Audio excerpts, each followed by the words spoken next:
In this video, we're going to talk about inscribed and circumscribed polygons within and about circles, and we're going to solve different problems using properties of these inscribed and circumscribed polygons. So, to begin with, an inscribed polygon is one that, or a polygon is inscribed in a circle if all of the vertices lie in the circle. So, looking at the example of this pentagon within a circle, each vertice of my pentagon lies on the circle. Therefore, that pentagon is inscribed.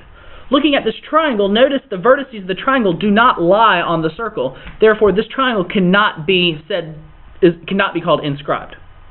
A polygon is circumscribed about a circle if each side is tangent to that circle.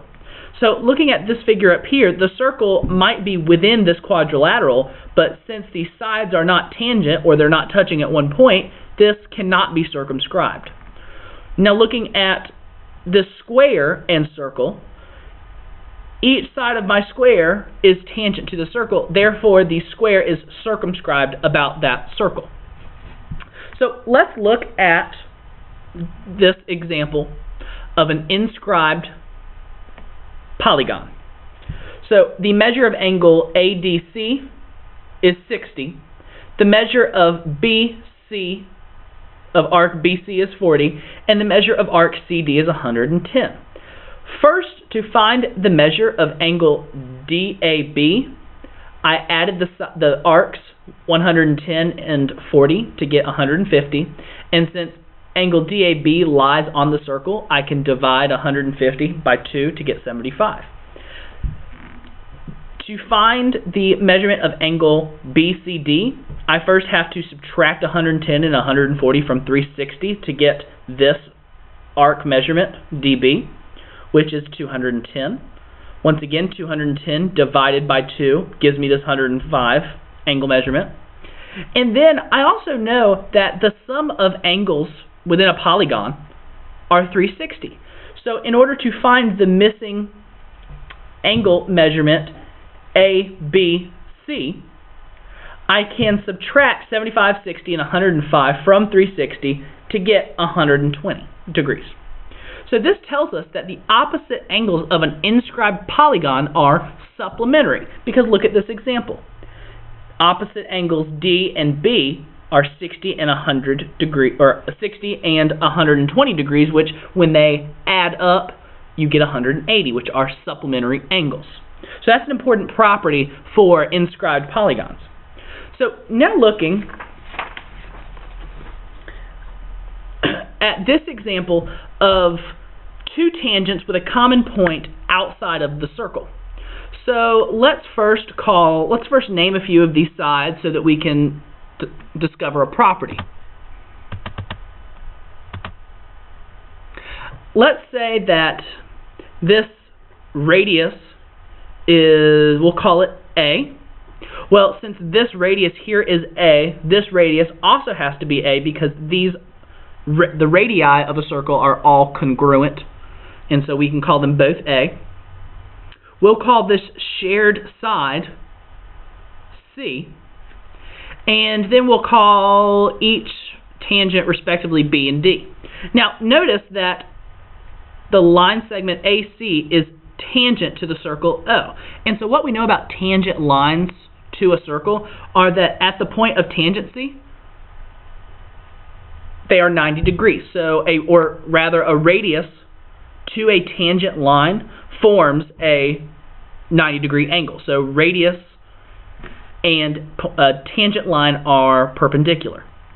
So notice here I have two right triangles, which from this I can say, using Pythagorean theorem, a squared plus b squared equals c squared. Likewise, for this other triangle, a squared plus d squared equals c squared. Now notice, since c's are the same, a's are the same, that tells us that b and d have to be the same as well. So we can then say that the two tangents are congruent. So two tangents with a common point in the exterior of a circle are congruent. So now let's look at a problem that we can solve using these properties. So looking at this example with number 1, I see that the line segment OP is a tangent, and so the radius here forms a 90-degree angle. This radius at point of tangency Q is also 90 degrees with the line segment QP. And from what we know, we can then drop a bisector between angle X and 60 degrees here, which when we say bisects, this angle then is 30 and this angle here is 30. And so then I know that triangle angle measurements add up to 180. So if I take 180 and subtract 30 and then subtract 90, I am left with 60 degrees, which makes this angle measurement here 60 degrees, which since I used this line here to bisect both of these angles, I know that this side over here is also 60 degrees, making my X 120 degrees. Notice here 120 and 60 are also supplementary. So for number 2 here, we have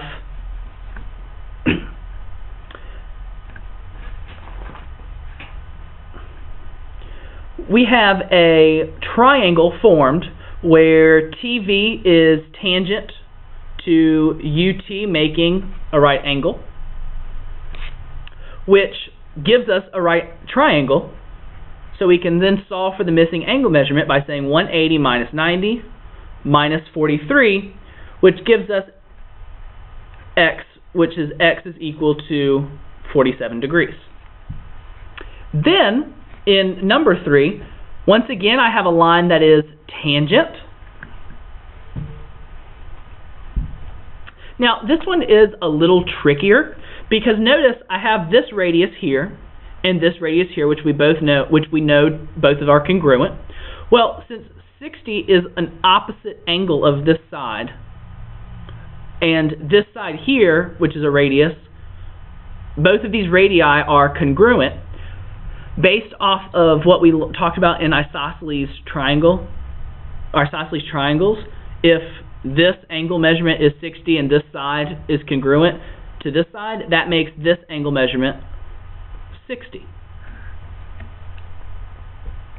which I then can use to find this measurement of this outer triangle as 30, and then this triangle here, which forms a linear pair,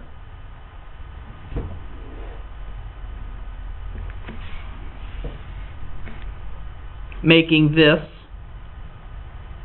120.